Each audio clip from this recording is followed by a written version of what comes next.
Donc, soit E ici désigne un espace affine. Okay? Donc, E est un espace affine. Comme ça, on va faire un espace affine E. On va encadrer cette partie-là. Montrer un espace affine E. Donc, on a un espace affine E. Maintenant, on va prendre deux sous-espaces affines parallèles. Il faut prendre deux sous-espaces affines qui sont parallèles. Okay? Il faut prendre deux sous-espaces affines parallèles de notre espace affine E.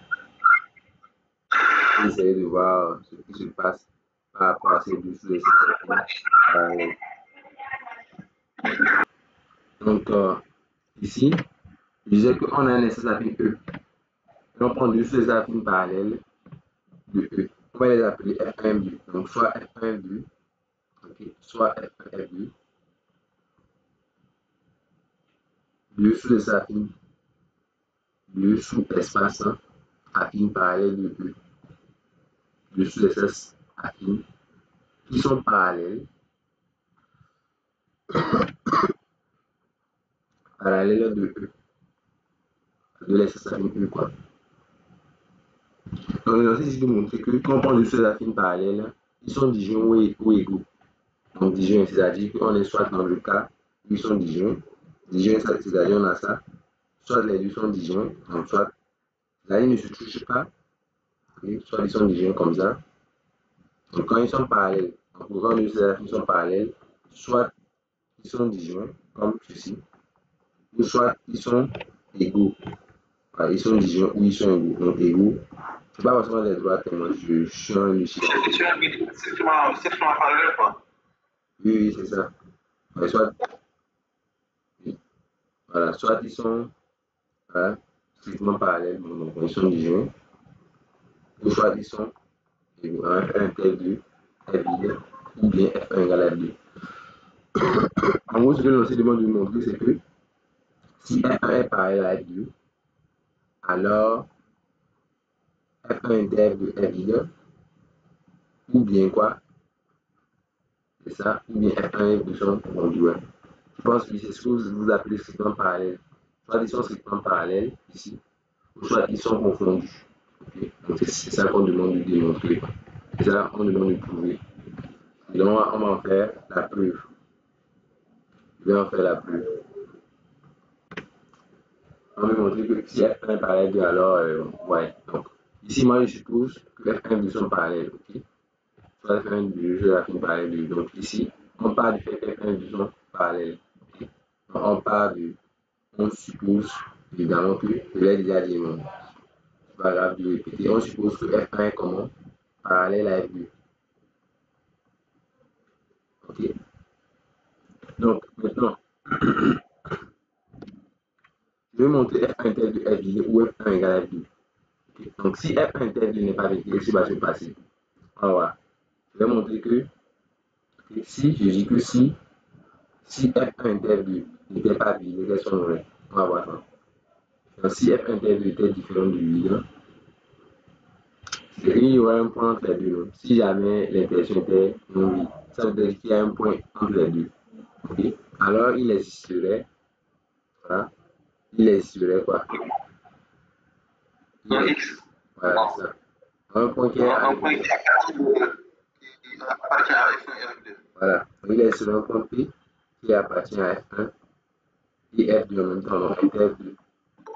D'accord. Si l'intersection n'était pas vide, vous voyez qu'on pourrait trouver aisément un point qui appartient aux deux. Voilà. Un point qui appartient aux deux en même temps. Donc, un point P qui appartient à F1 et qui appartient à F2. Donc, ici, c'est pour dire P appartient à F1 et P appartient à F2. Voilà. Je vais montrer que si l'intersection est différente du vide, forcément F1 égale à F2. En fait, quand tu prends F1, par exemple, F1 s'écrit comme P appartient à F1. Alors F1 plus s'écrit comme le point P plus sa direction. Voilà. Sachez qu'un SA peut toujours s'écrire comme ça. On fait, un point de l'espace plus sa direction en fait. Ça c'est pour dire que F1 passe par les deux directions. F1 plus c'est la direction de F1. C'est la direction de F1. C'est là où se trouvent les vecteurs. Voilà. Donc F1 passe par P.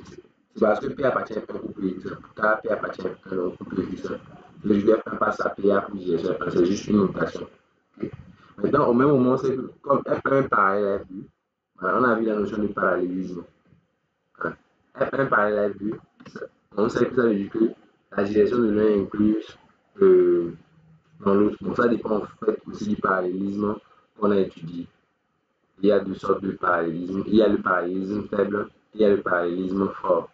Pour le parallélisme faible, on avait appris que, voilà, pour le parallélisme faible, je rappelle ça. Okay.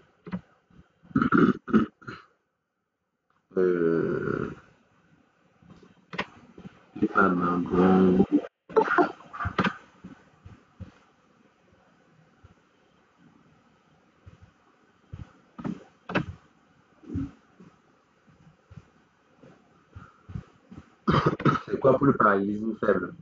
Je rappelle un peu les notions là. On disait que pour le parallélisme faible,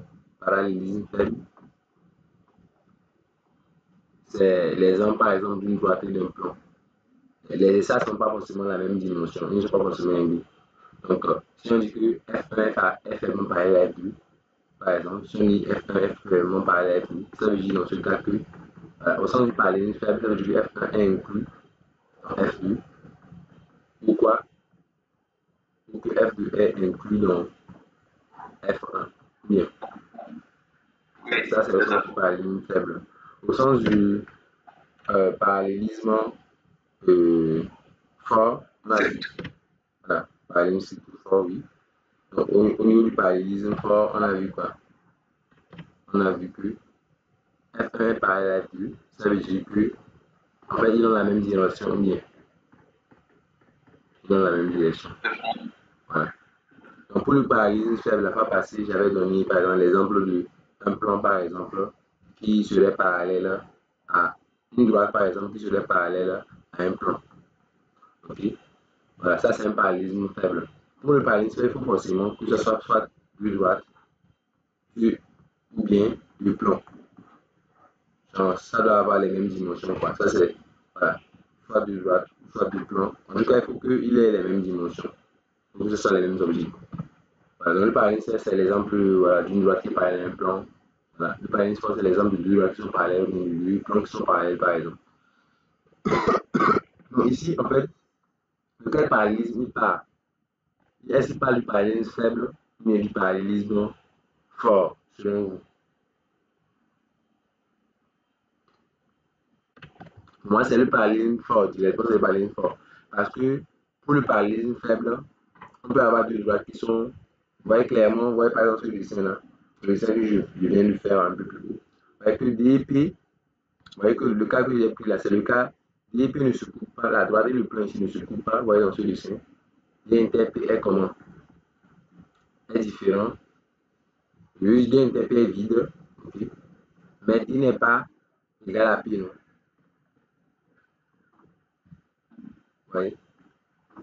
Donc, en fait, je veux dire que la définition dans sa proposition, là, ce qui appelle pas parallélisme, c'est la notion de parallélisme fort, en fait. Ce n'est pas la notion de parallélisme faible, parce que c'est fou pour le parallélisme faible. Pour le parallélisme faible, deux doivent être parallèles et, en fait, et ne pas être confondus. On va essayer de revoir l'argument qui dit. Il est en train de nous dire que, voilà, on est en train de dire que si D, je retourne un peu là, on voit ça. On est en train de dire que si deux doigts sont pareils, alors elles sont disjointes ou bien elles sont confondues, mais ce n'est pas forcément le cas. Voilà. Il peut y avoir aussi l'un qui est inclus. Au sens du parallélisme, tout clair. Au sens du parallélisme faible, vous voyez qu'avec le dessin que j'ai ici, je vais prendre un cas comme ça. Voilà. Pour le parallélisme faible, vous pouvez avoir le plan P qui est là. Ça, c'est le plan P. Et puis la droite est dans le plan. Est-ce que la droite est égale au plan? Parce que vous connaissez la droite n'est pas égale au plan, elle est incluse dans le plan. Okay. Elle est incluse dans le plan, mais elle n'est pas égale, quoi. Je veux dire qu'on peut avoir une droite et un plan qui sont parallèles. Voilà. Mais DNTP est différent du vide et D n'est même pas égal à P.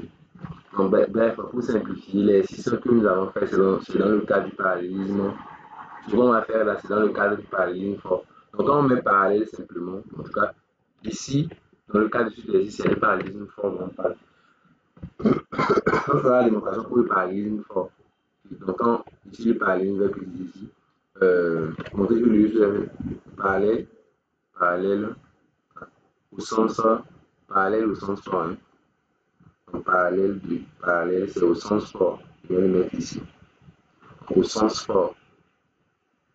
Parallèle ici, c'est au sens fort, c'est-à-dire, donc, revenons ici. Donc, je disais que si F1 est F2, il est un point P qui est dans F1 et dans F2. Donc, je pourrais écrire que F1 égale à P plus F1 parce que P appartient à F1. Mais au même moment, ça fait P plus quoi? Au même moment, ça fait P plus F2. Pourquoi? P appartient à F2. C'est parce que P appartient à 2. C'est parce que F1 égale à F2.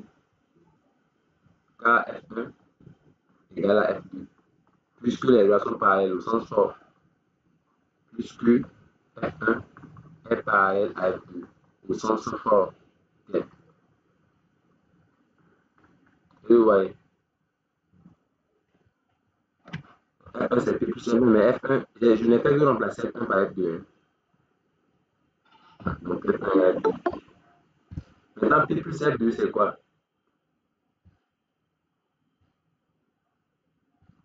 P plus F2, c'est quelle heure? C'est F1.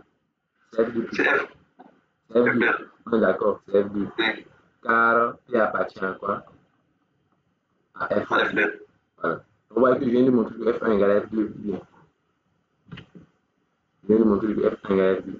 Donc, ce que je viens de montrer, c'est que si F1 et F2 est différent du vide, on va conclure. Je viens de montrer que si F1 et F2 est différent du vide, alors F1 égale à F2. Donc, on a montré que si F1 était F2, si F1 était F2 est différent du vide, alors forcément F1 égale à quoi? F2. On conclut donc que, soit F1 était F2 est vide, ou bien soit F1 égale à F2. Tu as utilisé le contraposé, quoi. En fait, ce n'est pas exactement la contraposée. J'explique en fait ce qu'on est en train de. Ben, je vais expliquer. Voilà. Parce que là, ça peut paraître un peu fou. Et j'explique pourquoi. En fait, c'est comme si on veut démontrer P ou Q. On veut démontrer P ou Q. Bon. Mais soit je vais vous l'expliquer comme ça. Voilà. Je dis que, vous savez, je peux toujours dire que soit A ou non A. Je peux toujours dire que soit. Non. Je vais essayer de faire mon raisonnement comme ça. Donc, soit F1 inter 2, soit F1 inter 2, soit il est vide, ou soit il est non vide. Est-ce que soit il est non vide, vous êtes d'accord? Ça, c'est vrai, quoi. C'est une propriété universelle. Soit on a toujours P ou non P. C'est une tautologie. C'est P ou non P. C'est toujours vrai. C'est une tautologie. C'est une tautologie. C'est quelque chose qui est toujours vrai, en fait. C'est une tautologie. C'est quelque chose qui est toujours vrai. P ou non P. Donc maintenant, je sais que celui-là implique que j'ai déjà démontré que si ça est vrai, c'est ça que j'ai démontré ici. C'est la fuite. J'ai montré que si F1 est différent du vide, ça veut dire que F1 égale F2. Vous êtes d'accord? Donc celui-là, il implique déjà que F1 égale F2. Donc ça veut dire que soit F1 est F2 est vide, ou soit F1 égale F2. Est-ce que vous voyez? Donc, c'est ça la preuve en fait. En fait, c'est basé sur un truc. En fait, la chose sur laquelle ça se base, je vais dire, la position que ça se base, c'est celui-ci. C'est que pour démontrer P ou Q, je vais mettre ça ici. Si vous voulez démontrer que P ou Q est vrai, donc P ou Q, c'est logiquement équivalent à P ou Q. Pour montrer qu'on a soit P, ou soit on n'a pas Q. Pour montrer qu'on a soit P ou Q, on montre que non P entraîne Q. Ce n'est pas exactement une contraposée. Parce que c'est comme si on vous disait qu'il n'y a que deux choix. Imaginez qu'il n'y a que deux choix possibles. Soit tu choisis P, soit tu choisis Q. Imaginez-vous, par exemple, vous arrivez à, à un endroit où on dit qu'il n'y a que deux choix possibles. Voilà. Soit tu choisis P, soit tu choisis Q. Donc, c'est ça P ou Q en fait. On doit faire un choix, on doit passer soit par P, soit par Q. Ça veut dire que si quelqu'un ne passe pas par P, il passe par quoi? Donc ça c'est P ou Q. P ou Q. Et si, ne passe pas, si on est dans ce cas, si tu sais qu'une personne ne passe pas par P, qu'est-ce que tu peux conclure?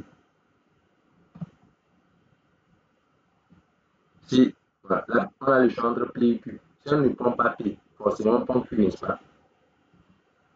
Voilà. Ça veut dire que P ou Q, c'est aussi quoi? C'est non P implique quoi? Q. C'est aussi la même chose que quoi, selon vous? Si on ne prend pas Q, alors on choisit P. Donc c'est la même chose que non Q quoi, implique P. Ça veut dire que dorénavant, si vous voulez démontrer une propriété du genre P ou Q, vous pouvez démontrer à la place quoi? Non P implique quoi? Q. Ou bien quoi? Ou bien non Q implique quoi? P. C'est ça que j'ai fait ici en fait. En fait, je devais montrer, donc quand on retourne dans l'exercice, ce que je devais montrer, c'est quoi? Donc ça, je l'ai supposé qu'il y a un parallèle. Donc je dois démontrer en fait ceci. Donc pour montrer ça, c'est en fait, je vais montrer que P ou Q. Donc au lieu de montrer que, c'est comme si je dois démontrer que soit on a P, soit on a Q. Je n'ai pas montré ça directement. Je n'ai pas montré que soit on a P, soit on a Q. Je vais montrer que si on n'a pas P, alors on a Q. Mais c'est la même chose. Celui qui dit que si P n'est pas là, alors c'est. Michel, Oui, Michel, oui, Michel. oui, Donc, si deux droites sont parallèlement fortes, oui, si deux droites sont parallèlement fortes, ça c'est leur intersection est vide oui, ou elles sont égales. oui, C'est c'est ce ça. que ça signifie. Oui, c'est ça signifie. C'est ce que ça signifie. C'est une équivalence ou bien une implication. Ici, bon, en tout cas dans l'énoncé, c'est une implication qu'on demande de démontrer. Maintenant, si c'est une équivalence, là, ça fait un autre exercice. Je pense dans l'exercice, il a dit montrer que dans un exercice affine E, deux seuls affines parallèles sont disjoints égaux. Dans l'exercice, on veut démontrer, dans l'exercice, c'est une implication. Peut-être que c'est équivalent. Là, ça laisse à vérifier. C'est cette implication-là qui Oui, c'est une implication. me pose pas. Implication. Oui. Moi, j'avais pensé à l'équivalence. Ah, tu avais pensé à une équivalence. Bon, après, on va réfléchir là-dessus. Là, vous avez mis l'implication. Vous avez mis. Ouais, mais oui, si vous pouvez énoncer rigoureusement, c'est une implication. Peut-être que l'équivalence est vrai, mais en tout cas, ce que l'énoncé a dit, c'est une implication. Peut-être que l'équivalence est vrai. Ça reste à vérifier. Par exemple, j'expliquais qu'on veut montrer que P ou Q. Voilà, donc sachez que il y a plusieurs façons pour montrer que P ou Q est vrai. Je veux montrer que si P, si non P, alors que. C'est comment j'ai fait. J'ai montré que si celui-là n'est pas vérifié, forcément celui-là est vérifié. Je peux donc conclure. Est-ce qu'il y a des questions par rapport à cette preuve?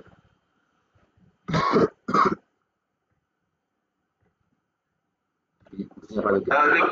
Ok, ah, c'est bon, c'est bon. C'est bon. D'accord. Revenez un peu en arrière. Encore, ok. Ici, c'est bon. C'est bon. Oui. C'est bon. Ok. Maintenant, ici, F1 inter F2 Oui. est différent de l'ensemble P. Oui. Donc, cela veut dire qu'il y a, il y a un point qui appartient à F1 et à F2. Oui, oui. Maintenant, vous avez mis, nous revenez Oui. encore un peu. Derrière. Je vous voir la suite, un tout petit peu. Non, non, non, non, non, revenez, sens opposé. Un peu, encore. Ok, ici. C'est bon, c'est bon, c'est bon. Okay. Là où vous avez dit, donc F1 inter F2 Oui. est différent des vide. Ça veut dire que les deux droites sont 50, n'est-ce pas? Oui, oui. Maintenant, ligne suivante, Oui. vous avez mis F1 F2 égale ensemble vide, n'est-ce pas? Oui. Là, ça veut dire que les deux droites sont pas. Oui.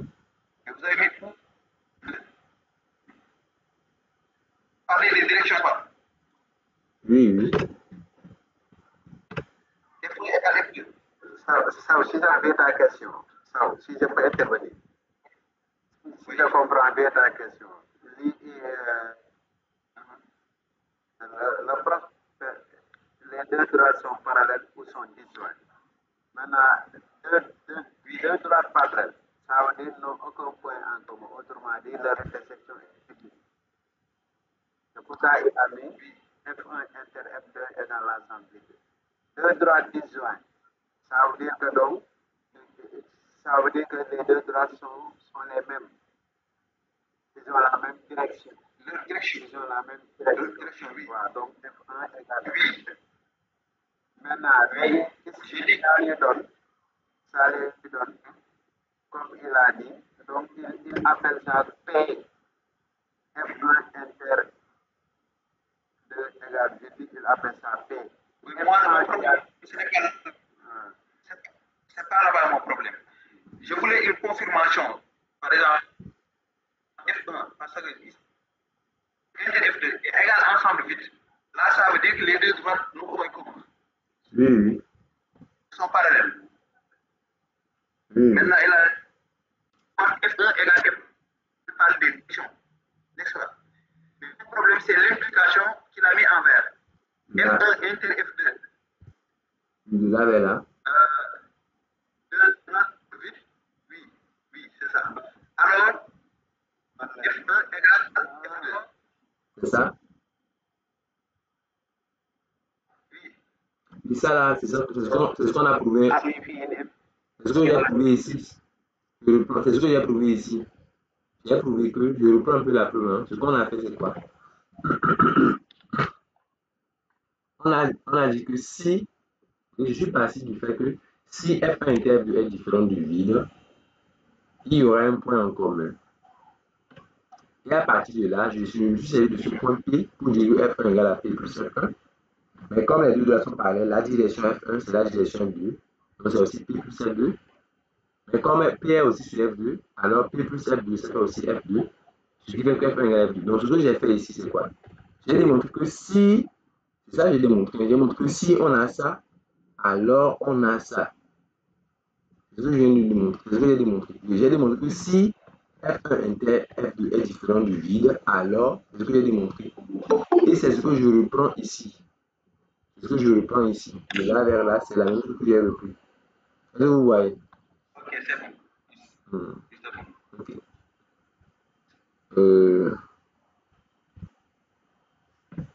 C'est ce que j'ai repris. Et c'est ça qui nous a permis donc de conclure que voilà, soit F1 inter est vide, ou soit F1 égale vide. Donc là, on ne conclut pas.